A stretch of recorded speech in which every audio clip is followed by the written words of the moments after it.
మాజీ మంత్రి పేర్ని నాని మీడియా ముఖంగా మాట్లాడుతూ కూటమి ప్రభుత్వం కక్ష సాధిస్తుందని చెప్పేసి తన మీద అక్రమంగా జైల్లో పెట్టడానికి విశ్వ ప్రయత్నాలు చేస్తుందనేది చెప్పుకుంటూ వస్తున్నారు. మరి పేర్ని నాని మీద కూటమి ప్రభుత్వం కక్ష సాధింపు చేస్తుందా? పేర్ని నాని చేసిన వ్యాఖ్యల గురించి మరిన్ని విషయాలు తెలుసుకోవడానికి మనతో ఉన్నారు సోషల్ యాక్టివిస్ట్ శ్రీలీల గారు. మీరు నమస్కారం అండి. నమస్తే అండి. పేర్ని నాని గారు మరొకసారి ప్రెస్ మీట్ పెట్టి మొన్ననే ఆయన మీద రంగనాయకుల ఆలయానికి సంబంధించి కబ్జా చేసిన ఆరోపణలు అయితే వచ్చాయి. దాని తర్వాత మళ్ళీ ఈరోజు ప్రెస్ మీట్ పెట్టి మాట్లాడుతున్నాడు, అరెస్ట్ చేయడానికి సిద్ధమవుతుంది ప్రభుత్వం అని చెప్పేసి. ఏమంటారు? పేర్ని నాని గతంలో ట్రాన్స్పోర్ట్ మినిస్టర్గా చేశాడు వైఎస్ఆర్సీపీ పార్టీ అధికారంలో ఉన్నప్పుడు.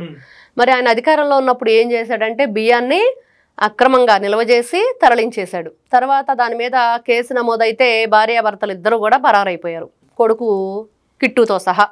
ఎక్కడికి వెళ్ళారు ఏమో ఎవరికి తెలియంది.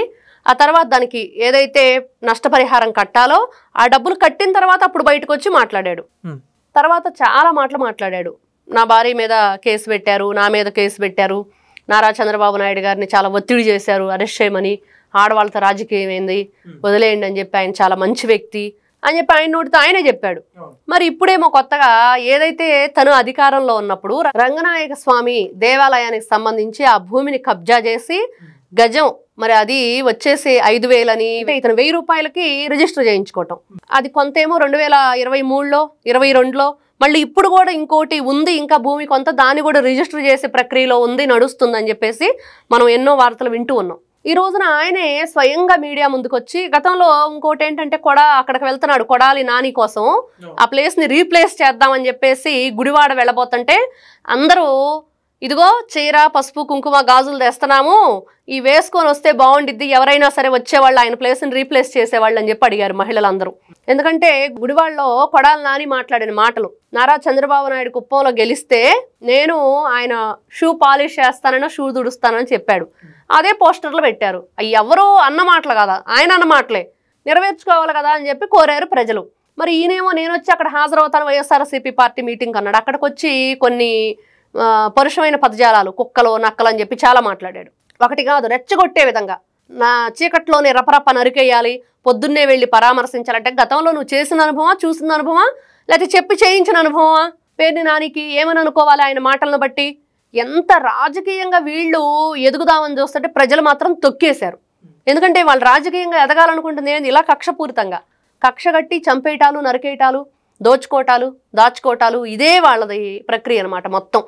ఇలాంటి వ్యక్తులు ఈ రోజున మీడియా ముందుకు వచ్చేసి అతను రంగనాయక స్వామి దేవాలయానికి సంబంధించిన భూములు అక్రమంగా రిజిస్ట్రేషన్ చేయించుకున్నారని చెప్పి తెలిసిన తర్వాత ఈ రోజున ప్రెస్ మీట్ పెట్టి ఆయన మాట్లాడే మాటలు వింటుంటే ప్రతిసారి రొటీన్ డైలాగే. మనం ఎప్పుడు వైఎస్ఆర్సీపీ పార్టీ వాళ్ళు దొరికిన తర్వాత ఏ విధమైన డైలాగులు చెప్తారో అదే డైలాగ్.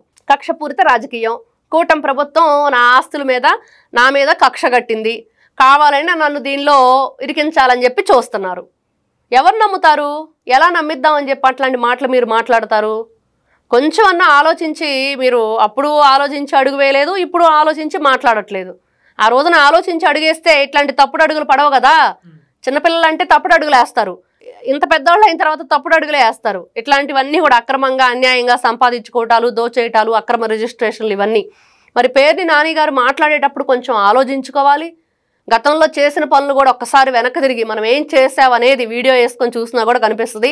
ఇప్పుడు అంటున్నారు కదా గూగుల్లో ఎట్టా కొడితే అట్టా వస్తుందని, ఏ అయితే ఇంకా బాగా చూపించిద్దంట విజువల్స్తో సహా. ఏం చేశారు అంటే ఒక మంచి పిక్చరే ఇచ్చిద్దంట.